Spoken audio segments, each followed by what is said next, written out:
Well, we are on the last day of the series that we've been doing called Signs. And it's been fun and neat to go through and all that stuff, but I just wanted to wrap it up today with a few thoughts. Last week, we started in John chapter 11, and we did just a few things talking about the question, the statement when Mary and Martha both said this to Jesus, hey, if you would have been here, things would have been different. And what do you do when you encounter that type of question, that type of situation? And so today we're going to go just a little bit further and see it really a little bit from Jesus' perspective and what that might look like.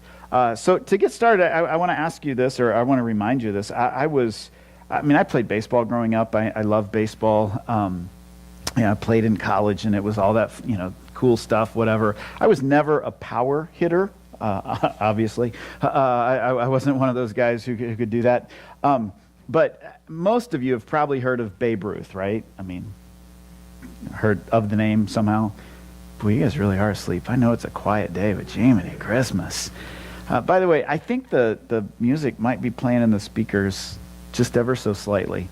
I don't know if maybe I'm hearing things too. So that, it might just be the music in my head. Okay, well, okay, yeah, can you pause it on the little thing? There should be a pause button, or maybe it's something else. I don't know, but I hear something. And it's not the normal voices I hear in my head. It's new ones. So Babe Ruth, in 1932, he was in the World Series, obviously New York Yankees. He was in Chicago, the Cubs, they were playing the series, and it was one of those really amazing series, the things that legends are made of, because in the middle of this game, apparently, back then, and it still happens, but back then things were a little closer, and they would jaw at each other, like the fans really would yell at Babe Ruth, and he would actually talk back to them, and this is back before social media, so none of it was recorded, so it wasn't used against him later in court. And so, they were more open to that, and it got nasty, and yet it was also oftentimes done in fun and whatever, but apparently there was a lot of jawing going on during this series. And so when it came to Wrigley Field there, I think it was Wrigley Field, back in 1932, they came and Babe Ruth got up to bat. And he starts, is almost like the old, the Mighty Casey type situation, because the first pitch was called strike. And Babe Ruth, actually, I heard a recording of him commenting on it, and he said, yeah, that first one I thought was a little outside, but I didn't like it, so I let it go. Strike one, and then the next pitch comes in, strike two. And he said, I didn't really like that one either, so I just let it go. And then legend has it that Babe Ruth at this point points to the flag in center field and says, I'm going to put the next pitch out past that flagpole. Now, whether or not he actually said that or not is up for debate. Because there are some people who said, no, he was actually talking to the other dugout because they were, two strikes, whatever. And some people say, because he kind of points with two fingers, if you see the old footage, and he never answered this, so no one actually knows. But some say that the catcher actually was catching then, says, well, he was actually just telling the visiting dugout, well, I've only got two strikes, and it takes three, right?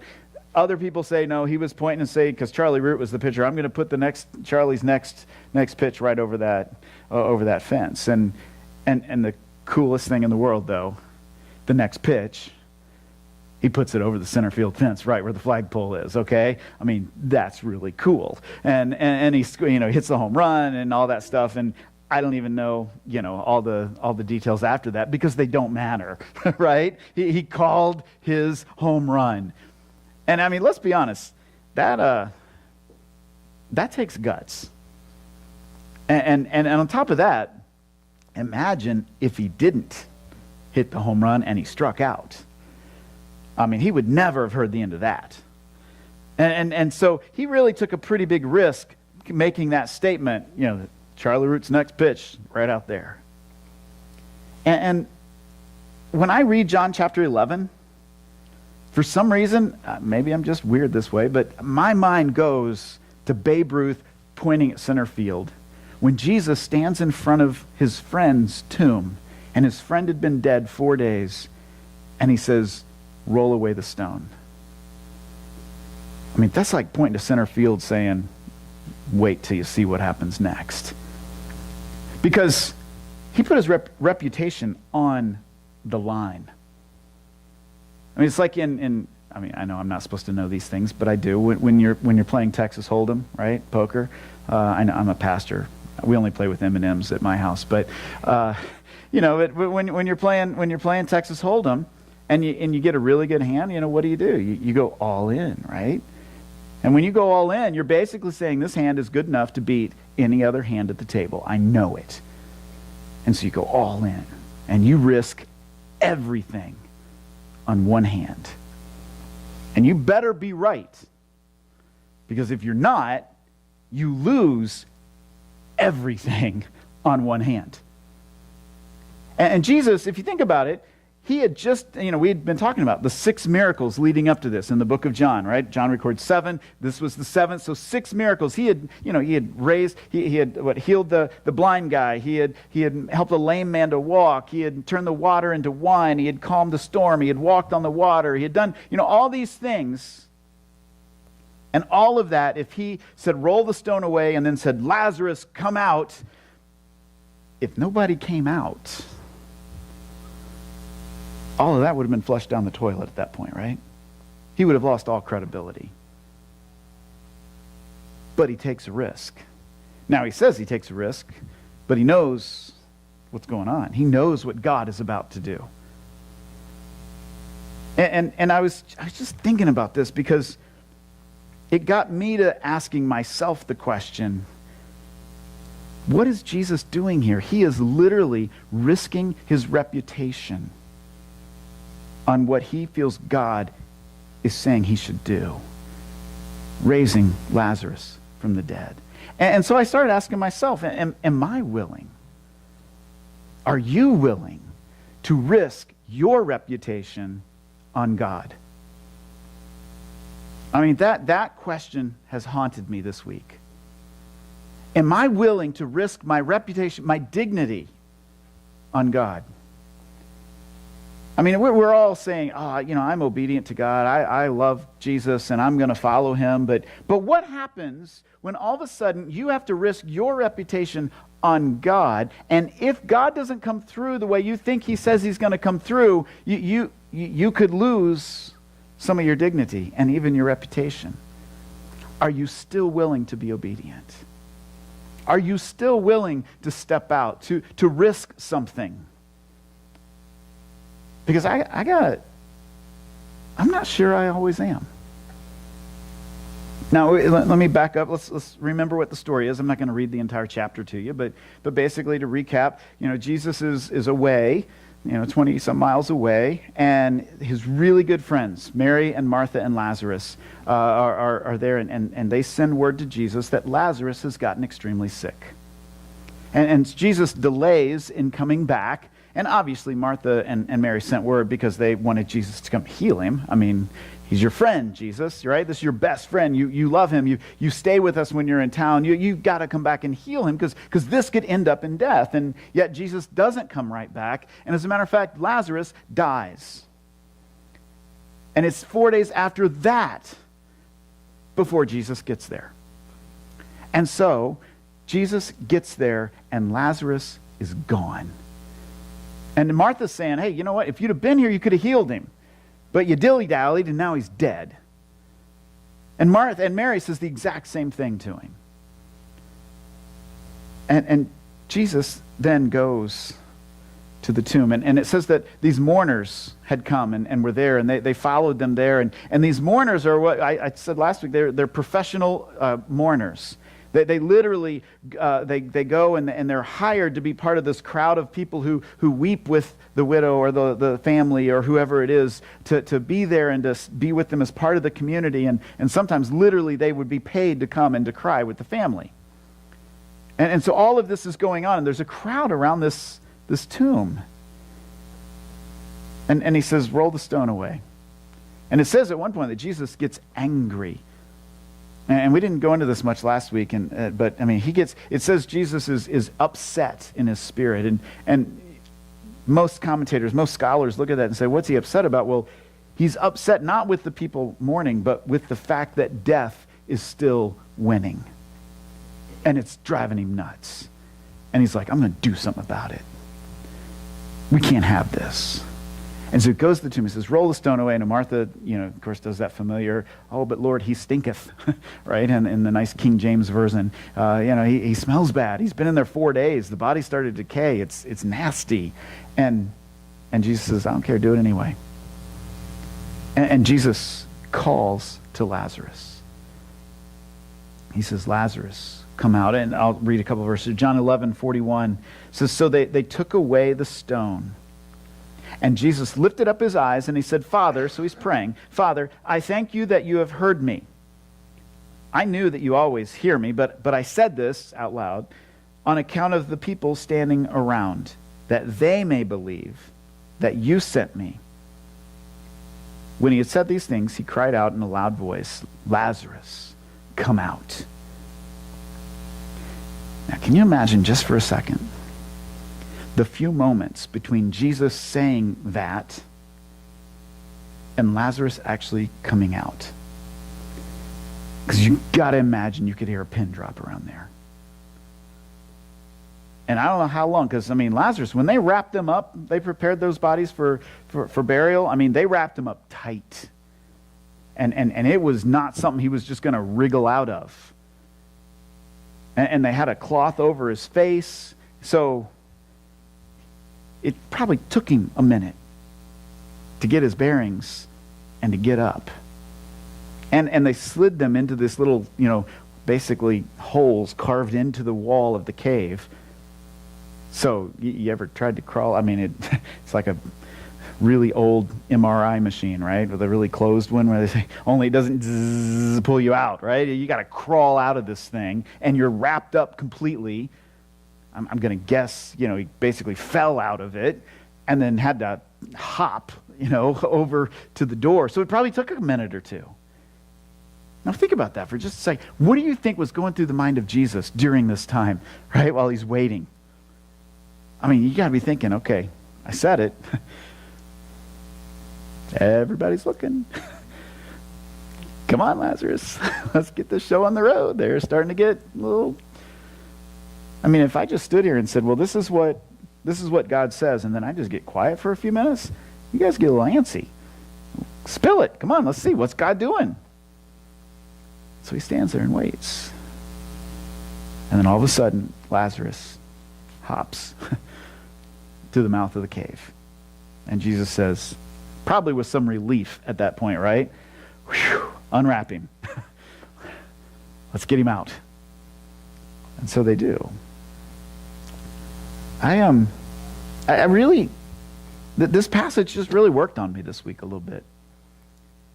And I started realizing that, from the beginning of this teaching series, the first week I said, as we talk through the miracles of Jesus, as we talk through these things we call signs, is God still there? Is there any sign that God is still there? The first thing I said is, listen, through all of this, I want to make sure we hear this. Don't seek the miraculous. Seek Jesus. And the miraculous will follow. But if we are just seeking the miraculous, if we're always seeking for the spectacular, seeking for the amazing, then we may miss the really important thing, which is seeking Jesus in the process. And so as I reflected on this, I realized that, quite honestly, over, I think the last decade plus, ever since I moved down here to start Terra Nova, I think more often than not, I've sought the spectacular or the miraculous rather than Jesus, if I'm really honest. I've, within the context of leading this church, I think I've been more focused on wanting Jesus to show up and do something spectacular than I think what God's call on my life really is more about, which is seeking Jesus, and in the process, he may do something.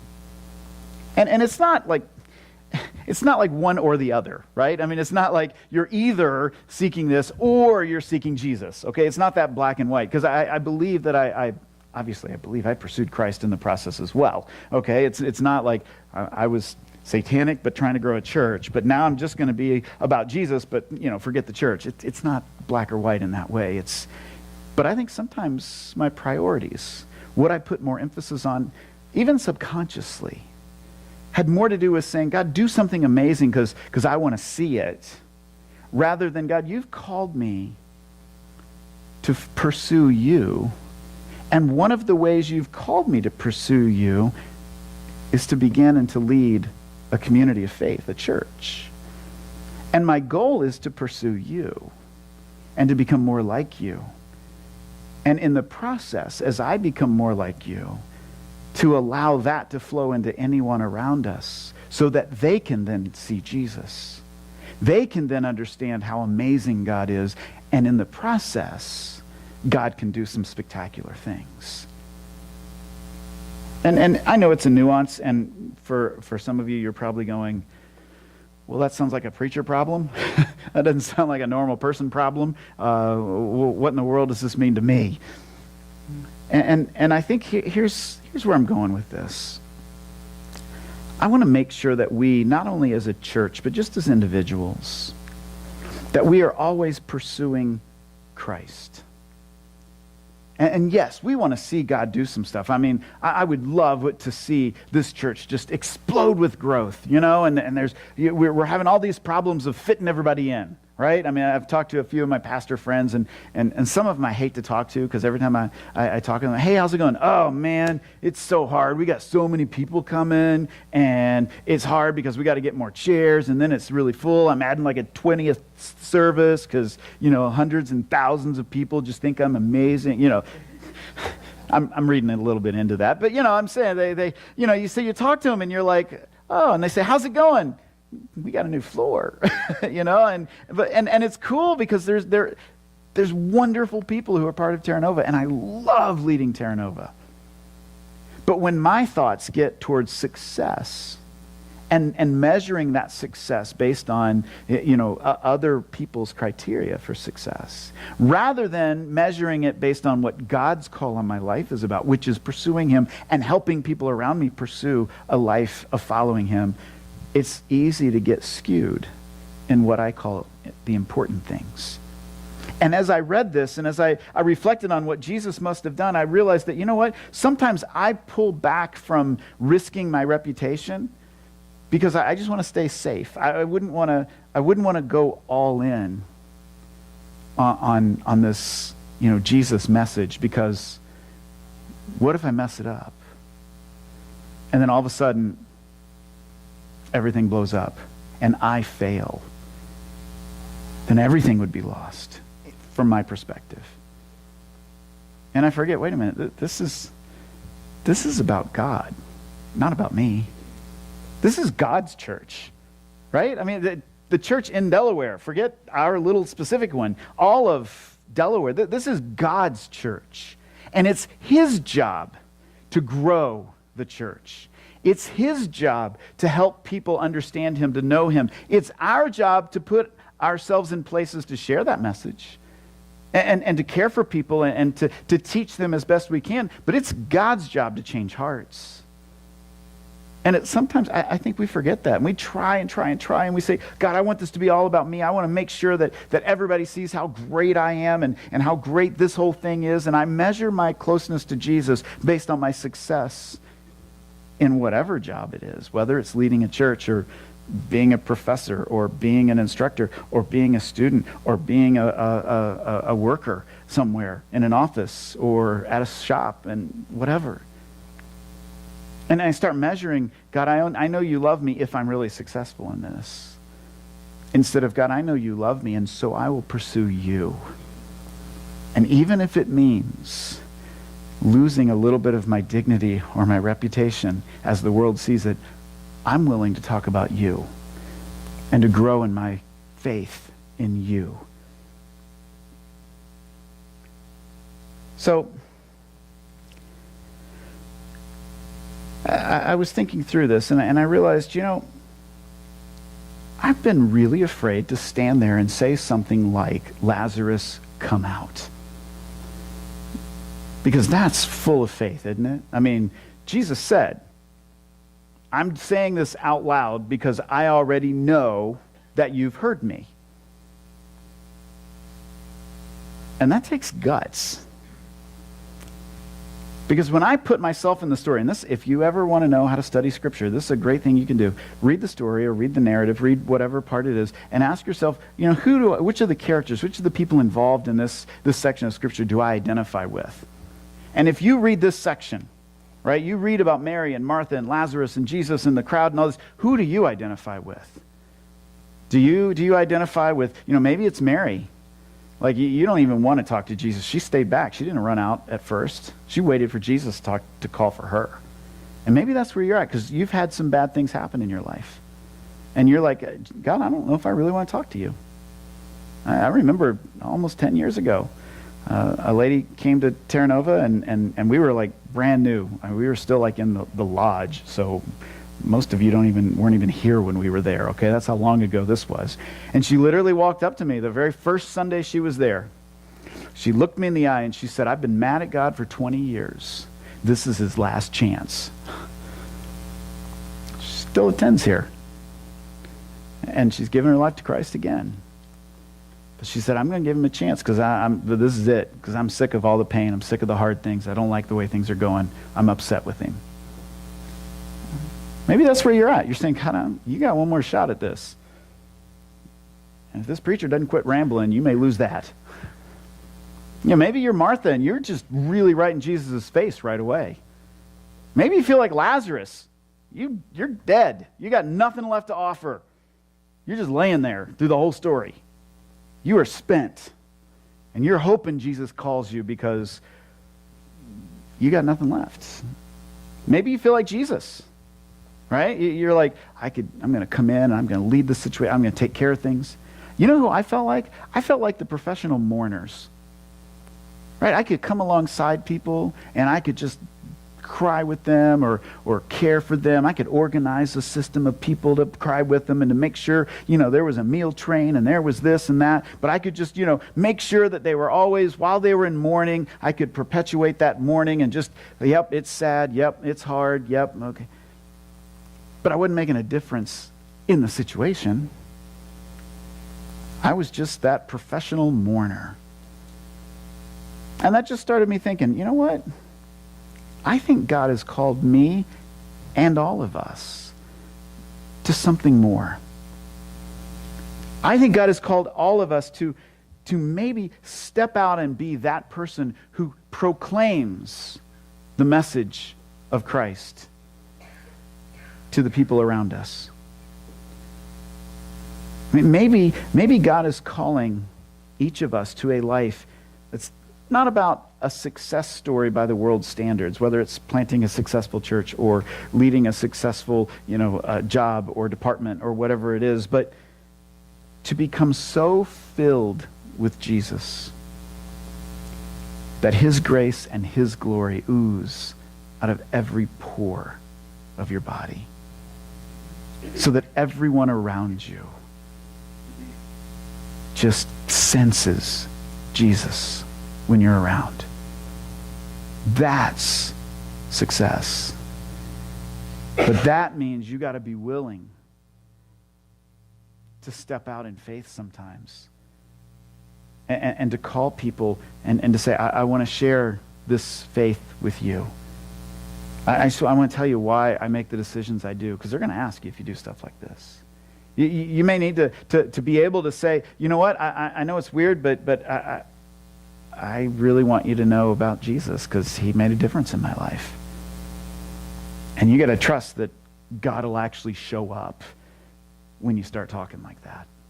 Because if he doesn't, you're going to feel really weird. And it could blow up in your face. It's a risk. And you're risking your reputation on God when you do things like that. And I'm going to challenge all of us to start thinking in those terms. What do I need to step out and do? What kind of statements of faith do I need to make that aren't necessarily, some grandiose, God's going to show up and miraculously do something. No. What's it going to take for me to just step out and say, you know what, I want to tell you who God is because he's changed me. And I want to tell you about it. So I just want to give you 3 statements. And don't worry, I'm not going to expound on these. I just want to give you 3 statements that I think are what I'm calling my Lazarus come out statements.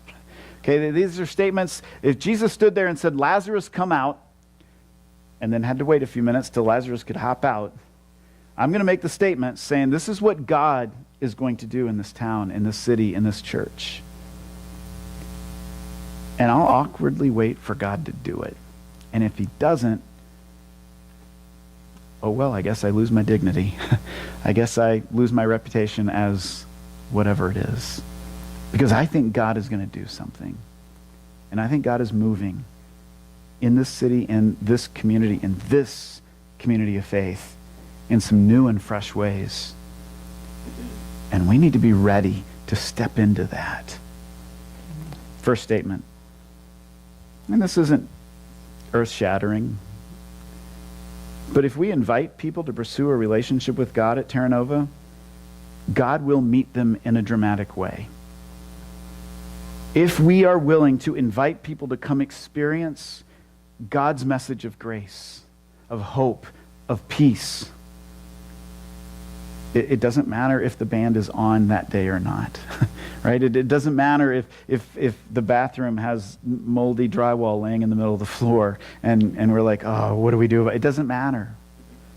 Doesn't matter if everything is perfect or if, all of this works together to make this. No. If we invite them, God will show up. If we are willing to step out and say, hey, come, I want to help you experience a relationship with Christ, then God will meet them. Statement number 2. If we make the church, and I use the capitalized C there, big C church, not necessarily specifically Terra Nova, but the church, God's kingdom. And this is our little part of it, so yes, that's involved there. But if we make the church the first priority of our life, with our time, with our energy, with our resources, then God will bless the other areas in unexpected ways. Now, I'm not saying that like a health and wealth, Joel Osteen, send $100 to the church and I promise God will follow up with 1,000 in your bank account. No, I'm not saying that. What I am saying is that if you will make God's movement, God's kingdom, God's reign through his church the first priority in your life, the main thing, he'll show up in the other areas too. I promise you. A couple weeks ago in Dig Deep, we started talking about this a little bit, and I just heard story after story that weren't from me. Okay, I'm the one who's paid to say good stories about Jesus in that way, right? These are just regular people saying that they put God first, and all of a sudden he showed up in other areas too. Testimony after testimony of people who said, yeah, you know what, I didn't know, but I trusted him, and he showed up. Last statement. If you will kill and bury your idea of success as the number one priority of your life, and instead pursue your relationship with Christ, you will experience more success than you ever imagined. Now, that success may need some redefining. Because I'm not saying you'll become healthy, wealthy, and happy, and everything will be wonderful. What I'm saying is you will understand who you are, what God has called you to do, and you will be able to lean into that and become all that God has called you to be. And that will bring you life and life to the full, as Jesus says in John 10:10. That will give you a life that has significance and meaning, and to me, that's a successful life. But it starts with saying, here's what I am pursuing because I want it, dead. Here's what God is calling me to do. I'm going to pursue that.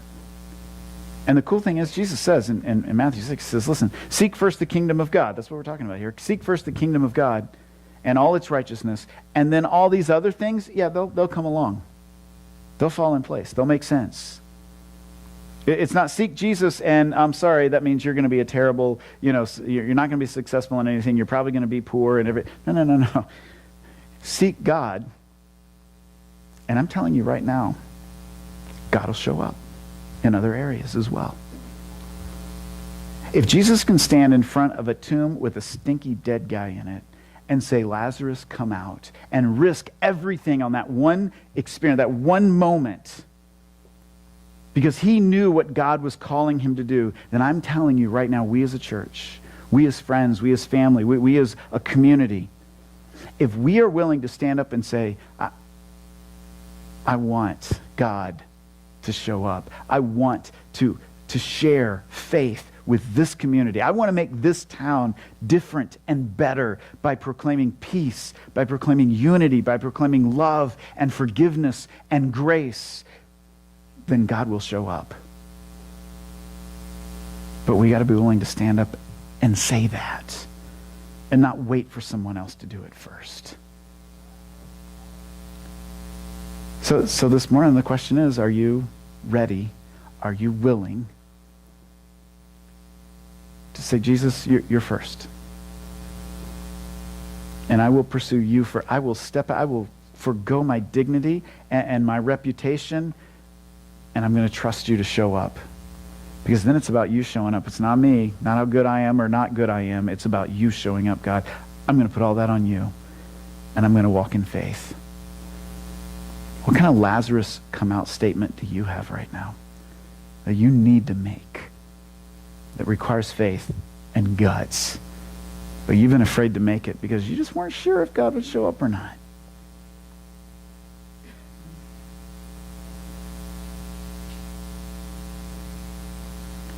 Let's just pray together, and then